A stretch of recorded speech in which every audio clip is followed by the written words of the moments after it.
والصلاة والسلام على سيد المرسلين وعلى آله وصحبه أجمعين، وبعد.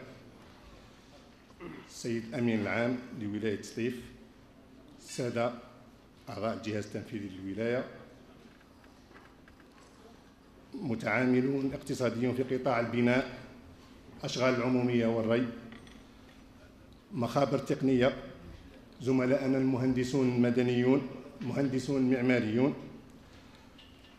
نشكركم جزيل الشكر لتلبيتكم دعوتنا، لتلبيتكم دعوة باتيماتيك إكسبو والمجلس المحلي لهيئة المهندسين المعماريين، وحضوركم ومشاركتكم في الملتقى الوطني الأول حول الخرسانة والإضافات وتطبيقاتها. الشكر موصول أيضا للشركات الراعية لهذا الملتقى، مجموعة جيكا، المجمع الصناعي لأسمنت الجزائر، مؤسسة جرانيتكس، الشركة الوطنية للتأمينات SAA، وأجيتك ممثل الرسمي لشركة كانون. تجدر الإشارة أن هذا الملتقى هو ثالث حدث علمي يتم تنظيمه بالشراكة مع باتيماتيك إكسبو. دون إطالة أحيل الكلمة للسيد رئيس المجلس المحلي يقدم كلمة ترحيبية باسم المجلس. بسم الله الرحمن الرحيم. باسم المجلس المحلي للمهندسين المعماريين لولاية سطيف أرحب بالجميع وأعطي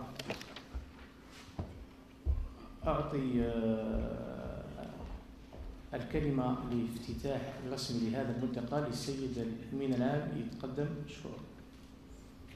بسم الله الرحمن الرحيم.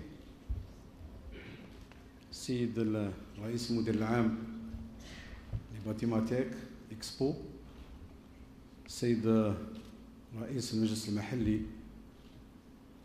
تاع لي زارشيتكت، نيابة عن السيد الوالي بدي يشكر أولا سي ستيتي اللي على تنظيم هذا الملتقى على مستوى ولاية سطيف، نظرا لأهمية ولاية سطيف في هذا المجال، لأنه ولاية سطيف تعتبر رائدة حاليا في مجال البناء، خاصة وأنه c'est-à-dire j'entre dans le vif du sujet dans le cadre donc du développement durable. كنت نتكلم مع السيتي دونك سي ستيتي بالنسبه ليكو كونستركسيون، هذا راح يجي من بعد، يكون فيه ان غران سيمينار هنا سيتيف. Nous allons tout faire pour qu'il y ait ce séminaire, donc notamment en ce qui concerne donc l'éco-construction dans le cadre du développement durable. كما يخفاكمش باللي منذ سنة 1999 سنة 2000 donc et après les différents donc plans quinquennaux de développement لفخامة السيد رئيس الجمهورية، la commande publique a explosé, donc notamment pour tout ce qui est donc projet donc à caractère donc d'utilité publique. notamment en ce qui concerne donc, tout ce qui est équipement public, tout ce qui est logement, etc. Donc, en tant que pouvoir public, ce que nous souhaitons, c'est avoir un béton en termes de bâtiments, de construction, etc., notamment pour les entreprises, pour les bureaux d'architecture, etc., pour nos architectes, qu'il y ait donc cette réflexion donc, sur ce qui est du domaine du béton. Nous voulons, c'est-à-dire que du béton de qualité, un béton durable, qui s'intègre donc dans tout ce qui est donc l'éco-construction. Et nous aurons, c'est-à-dire des équipements publics, notamment pour tout ce qui est la commande publique, donc édifiés dans des conditions donc, de technicité, de haute technicité, pour des constructions durables, donc en matière de délai, de coûts, etc. Donc ce séminaire donc, est c'est-à-dire pour ce séminaire donc c'est-à-dire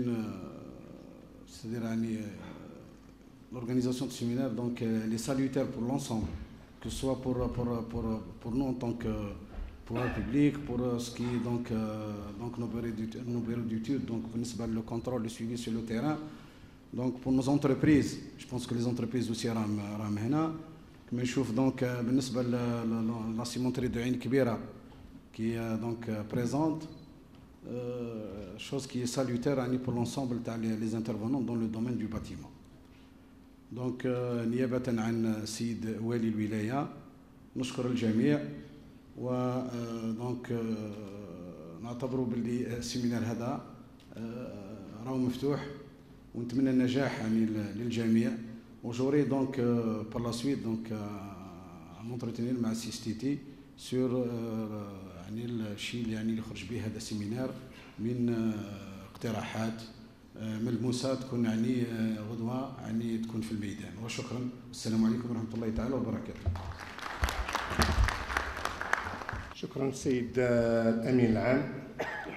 الشكر أيضا السيد والي الولاية الذي تقدم بالرعاية السامية لهذا الملتقى. دون إطالة يتقدم السيد داودي عزيز الرئيس المدير العام لسيتيم، فليتفضل مشكور. Aujourd'hui, il est reconnu que l'industrie du béton prêt à l'emploi, est indispensable à l'essor du pays, prendre l'Algérie en pleine édification.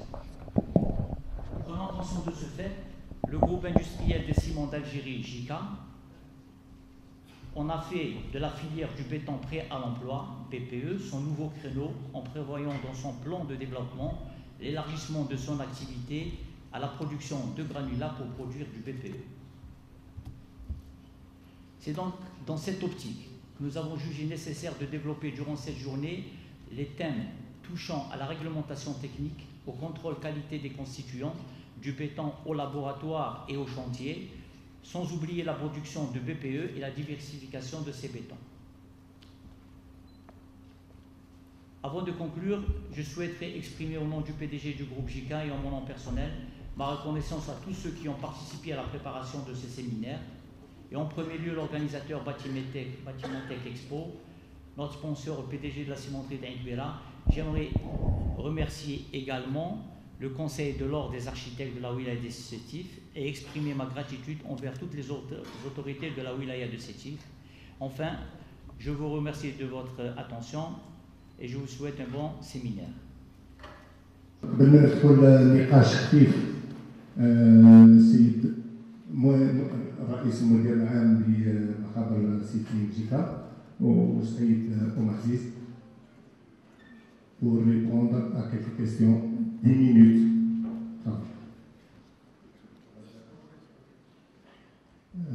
اللي عنده سؤال باختصار وسيبي. Des normes et tout, la DTR et toutes les normes et tout, et aussi de la qualité qui est vraiment très importante. Mais quand on voit les appels d'offres ou bien les appels de marché, il y a une contradiction pour les entreprises de réalisation qui est le moins disant. Le moins disant, c'est la promotion de, pour moi, ma définition personnelle, c'est la promotion de la médiocrité, tout simplement. Parce que comment une entreprise ou bien un architecte peut proposer des produits, des adjuvants, des produits de qualité, mais la réalité autre sur terrain, c'est que les entreprises, ils ont le moins disant, donc ils doivent chercher les produits à bas prix, donc moins de qualité. Donc je pense là qu'il faut une volonté politique, et aussi pour répondre à cette question qui est vraiment très gênante pour les intervenants sur l'échange. Merci. On ne peut pas faire un béton de mauvaise qualité. C'est pas, même les cahiers de charges, si on va chercher le moindre coût, mais on est contraint, on est obligé de faire un béton de qualité parce que le coût de la non-qualité sont très importants. Pour ce qui est des cahiers de charges, c'est vrai qu'il y a beaucoup à dire. On est resté sur des anciennes versions. On est donc avec le ministère de l'Habitat, on est en train de réviser tout ça et Inch'Allah on sera au rendez-vous parce que là les normes évoluent, c'est beaucoup plus les DTR qui sont en train de s'améliorer et la qualité de béton nous impose tout ça. Voilà, merci.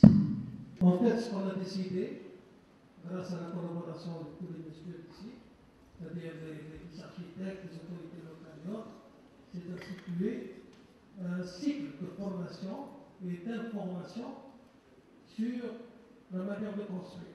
Nous avons commencé avec le béton. La pathologie du béton, c'est un autre thème.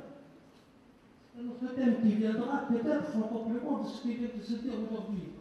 Mais aujourd'hui, on s'est tenu, d'après le programme qui a été présenté, uniquement à présenter ce qu'est le béton, quels sont les cadres normatifs, et puis avec la participation de M. Oumazis, qui a été le directeur général du CNERI pendant plus de 10 ans, il y a 20 ans, M. Aïedi, qui a peut-être, je ne sais pas, longtemps ou la CTC, c'est qu'on a réuni ces gens-là pour qu'aujourd'hui, d'abord, on place les soubassements, des premières connaissances sur ce qu'est le béton, le système normatif, et puis s'il y a un thème, par la suite, sur la pathologie ou la mise en œuvre, ça viendra avec le temps.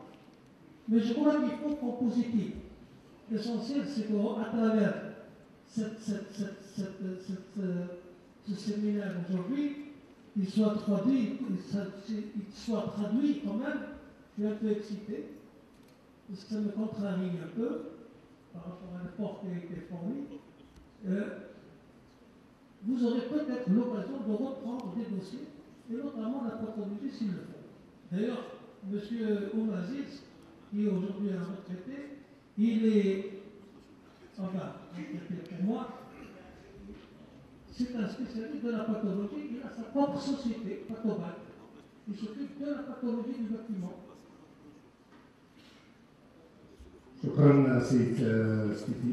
Je rejoins un peu le discours de la sagesse de M. Stiti et de dire que, en fait, ça c'est résument deux mots. S'il n'y a pas d'architecte, il n'y a pas de projet. Mais si le projet devient réalité, il faut un ingénieur.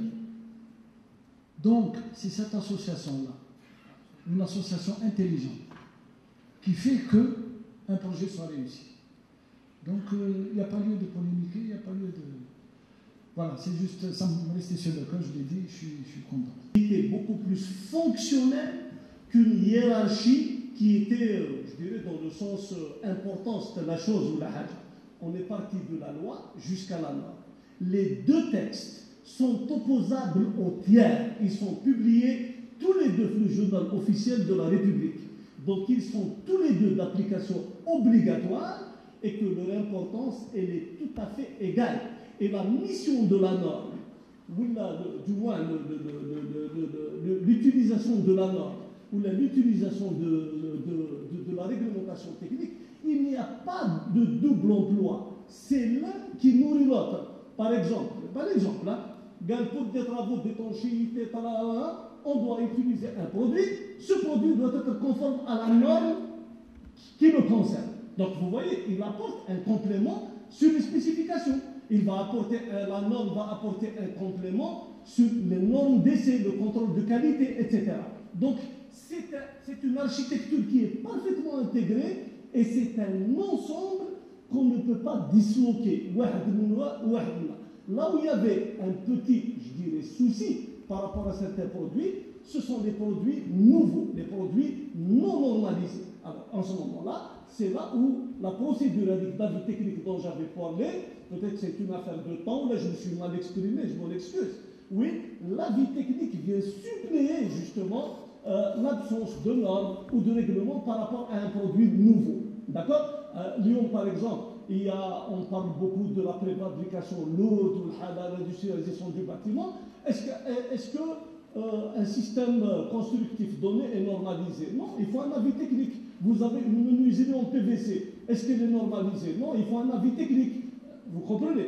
Donc c'est un tout, c'est quelque chose de global et qu'il faut prendre avec, je dirais, beaucoup d'attention et surtout, comme je le disais tout à l'heure, les cahiers de charges, il ne faut pas que les cahiers de charges soient muets ou là imprécis.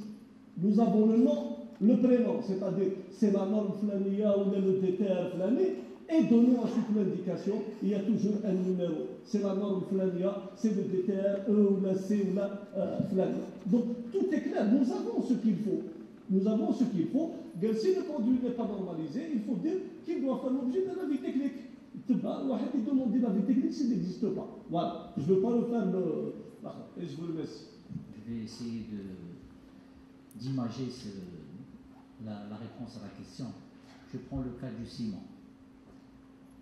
Actuellement, tout le contrôle, la vérification de la conformité se fait par rapport à des normes. Nous avons des exigences, que ce soit pour le granulat, le ciment ou le béton, on fait référence à une norme. Donc d'essai, donc il y a des exigences par rapport aux essais. Le règlement technique, il est géré par un arrêté, je prends le cas du ciment, il y a un arrêté interministériel qui reprend tout ce qui est exigence, contrôle. Il fait référence à la norme, il parle d'essai, il parle d'emballage, il parle de marquage, et il vous dit quelle est la norme à utiliser.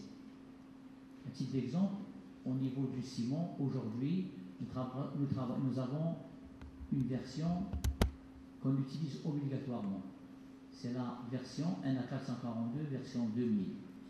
Mais celle que nous avons adoptée aujourd'hui au niveau de l'IANOR, c'est la version 2013, où il y a d'autres spécifications. Mais nous sommes contraints d'appliquer le règlement technique parce que ça devient une obligation. Tout contrôle doit se faire par rapport à ce règlement qui englobe et la norme et les spécifications techniques.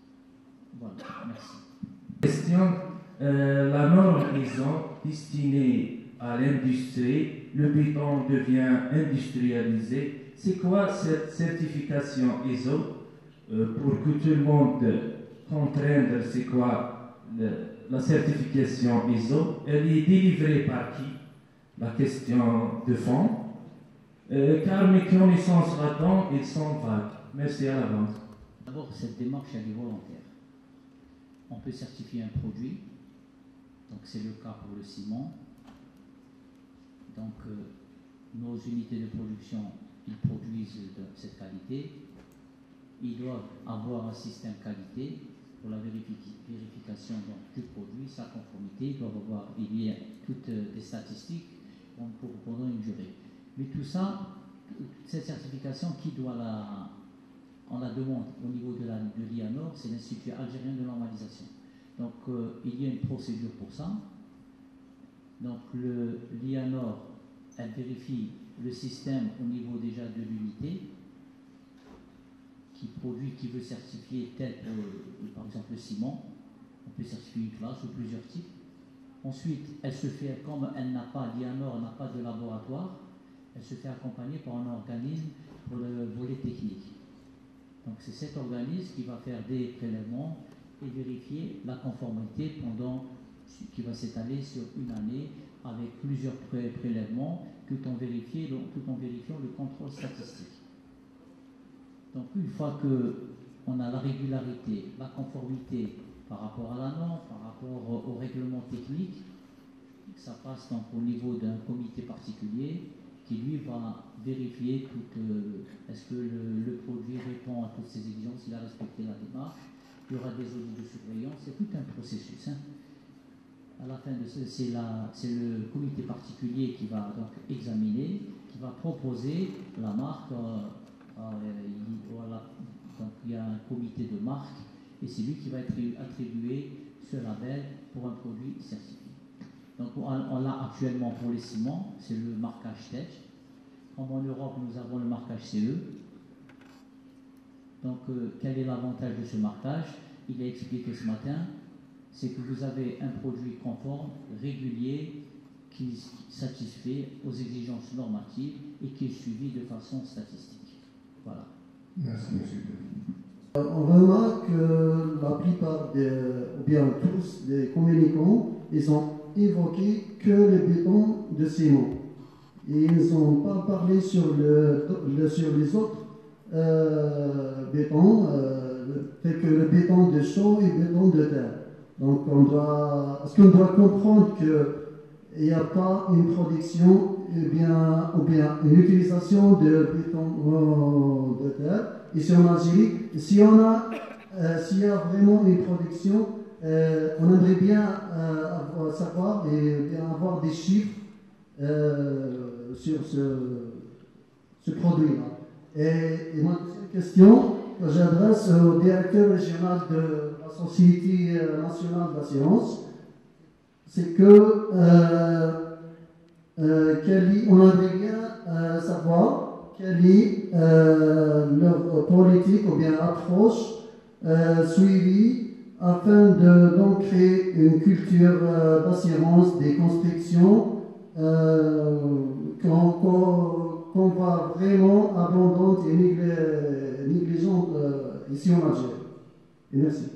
Si on devait parler des bétons aujourd'hui ou d'autres bétons, moi je vous dirais que j'aurais beaucoup plus laissé de place aux bétons à haute performance, aux bétons légers, aux bétons autoclassants. D'accord? Tous ces bétons-là, oui, c'est l'âge quand même. D'accord? Parce que là, il faut resituer, comme on le disait, je le disais si bien tout à l'heure, le cadre, le cloa, d'accord, de ce type où il y avait un objectif. Pourquoi? Aujourd'hui, le béton armé ordinaire, c'est le béton que, du moins, c'est le matériau que nous utilisons le plus pour les projets Tawana. D'accord? Donc, il y a de jeunes architectes, il y a des anciens, donc je finis tout de suite. Donc, à partir de ce moment-là, une journée, comme le disait M. Stiti, peut-être même au total, c'est une demi-journée. Ah, on a commencé à 10 heures. D'accord? Est-ce qu'on peut aborder tous les problèmes en même temps? Ce n'est pas possible. Sinon, promis et juré que si l'ordre des architectes locaux de Sétif veut la route, ça serait avec plaisir que je m'engage tout de suite sur les bétons, sur les BTS, sur nos. Il n'y a aucun souci là-dessus. Et en même temps, on parlera aussi d'autres choses. Il n'y a pas de souci par rapport à ça. D'accord? Mais et le sujet est extrêmement vaste et on n'a pas tout abordé dans les bétons, le béton à haute performance, etc. Il y a beaucoup de choses à dire là-dessus. Merci. Merci à vous. Donc, ils ont dû préciser qu'on va assister à un séminaire sur le béton de ciment. Voilà. Donc, on aimerait bien que ces rencontres-là. Dans le BTS, il n'y a pas du ciment, la stabilisation elle se fait avec du ciment aussi. Si. Au lieu de granulat, on utilise la terre. Donc, mais il faut aussi évoquer les problèmes du béton, parce que vous avez parlé de béton, on a compris que le béton il est parfait. Personne n'a évoqué les problèmes de béton ici. Mais le grand problème, c'est le développement durable et l'impact sur l'environnement. Personne n'a parlé de ça. Alors, pour un peu notre politique aujourd'hui, nous sommes sur la scène afin de montrer aux gens que nous sommes partenaires. Le CLOA, c'est un premier partenaire. C'est des architectes, des gens qui sont spécialisés dans la construction, dans le béton, dans la conception. Un architecte, pour moi, c'est pratiquement le noyau dur du secteur de l'industrie du béton. Alors, notre politique comme compagnie nationale, c'est d'être un partenaire, d'être en proximité, de travailler dans le terrain en relation, en partenariat direct avec nos assurés et assurables. Et sincèrement, notre stratégie, elle est très très claire. C'est un partenariat gagnant-gagnant. Win-win.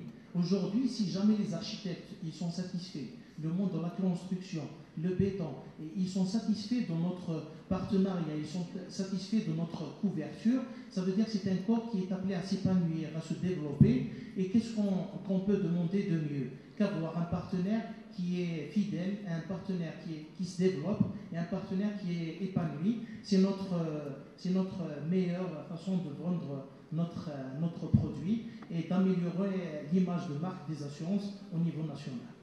Merci, monsieur. Merci beaucoup, c'est très gentil. C'est une remarque. Les PUT et surtout l'architecte doit respecter son œuvre dans l'établissement des cahiers de charges. Donc, chaque doit mener des références et des normes, et doit, chaque œuvre a sa spécificité, donc il doit respecter son œuvre en établissement des cahiers de charges. Merci. Je me présente d'abord, je suis architecte. Ma question nous dirait directement à monsieur le PDG de Cité. J'ai un souci très important. Mon souci, c'est l'environnement. Voilà, parce que depuis tout à l'heure, vous avez, est-ce que vous avez prévu dans vos bilans, dans vos actions futuristes, est-ce que vous avez pris en charge l'environnement? Parce que surtout, les usines, les ciments sont des usines qui dégagent, il y a de la pollution, et surtout vos actions, parce qu'on voit des usines qui mènent l'usine Tacon en Europe, et des actions où ils créent, par exemple, des jardins, je ne sais pas, il y a beaucoup d'espaces verts en parallèle. J'aimerais bien savoir, et c'est dans votre bilan, concernant l'environnement. L'un de blocs de béton.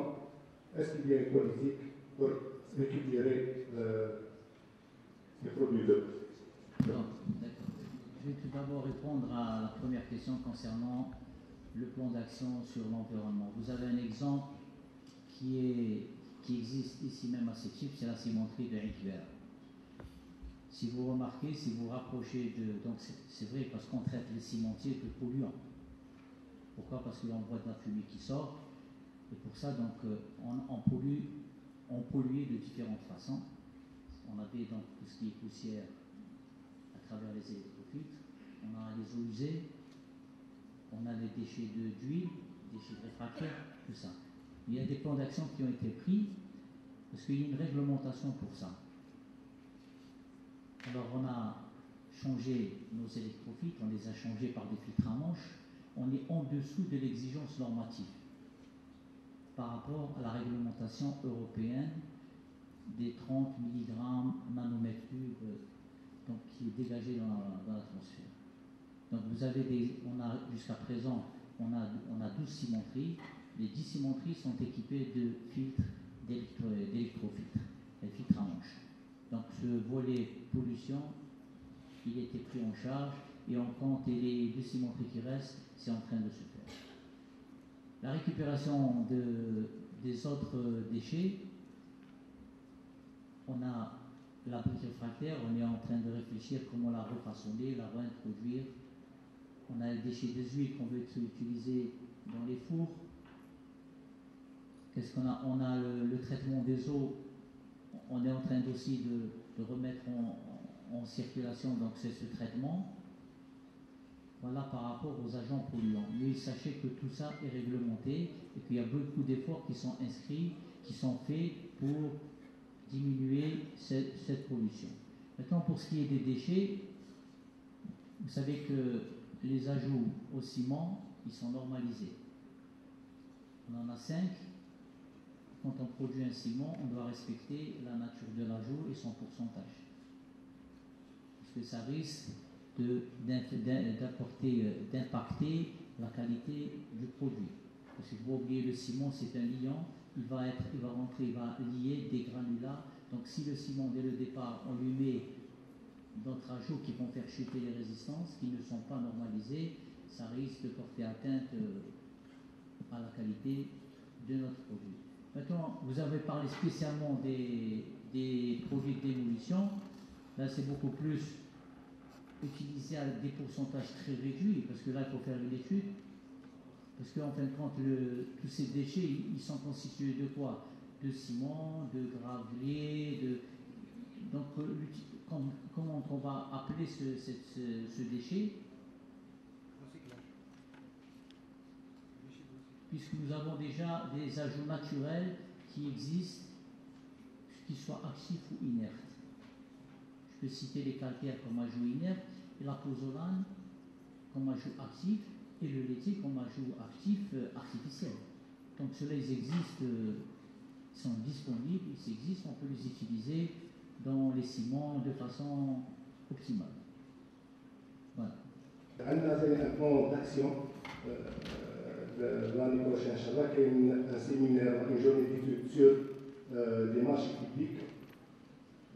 أنا صراحة التعديلات تاعو جديدة خاصة فيما يخص البناء والاستشارات الفنية. وفي نهاية العام كاين تحضير الملتقى حول الهندسة المعمارية والمدنية المضادة للزلازل حوالي شهر أكتوبر أو نوفمبر. ونستنى نغتنم الفرصة هذه باش نديرو أبيل أ كومونيكاسيون نديرو إن شاء الله نفسو السكرتاريا بيرمانون بور ريسيفوار دي كومونيكاسيون.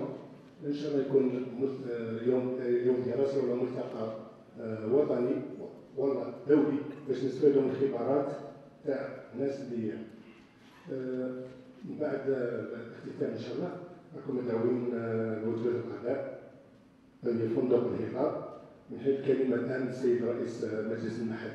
L'importance de cette fiche d'évaluation, on l'a proposé à l'ensemble de l'assistance, c'est pour que tout le monde puisse nous aider dans l'organisation, dans les aspects et négatifs et positifs, et beaucoup plus négatifs pour les éviter dans nos prochaines rencontres.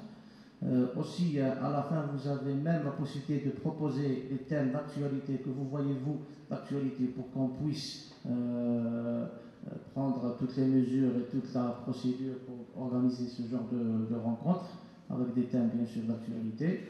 Et à la fin, je tiens à remercier au nom du CLOA et de Batimatech Expo l'ensemble des intervenants et des communicants qui nous ont honorés de leur présence, qui nous ont éclairés sur pas mal d'aspects et de sujets qui sont très intéressants et d'actualité. Aussi, je tiens à remercier tous nos invités, à commencer par nos confrères, nos architectes, nos amis ingénieurs en génie civil, tous les maîtres d'ouvrage publics et privés, toutes les entreprises de réalisation. J'espère que je n'ai pas oublié quelqu'un ou une instance, et particulièrement tous les sponsors, quant au groupe JK, à Granitex ou à la SAA ou à AGTech Canon pour la réussite de ce séminaire. Et je déclare clôturer ce séminaire et je vous remercie encore une fois tout le monde. Merci.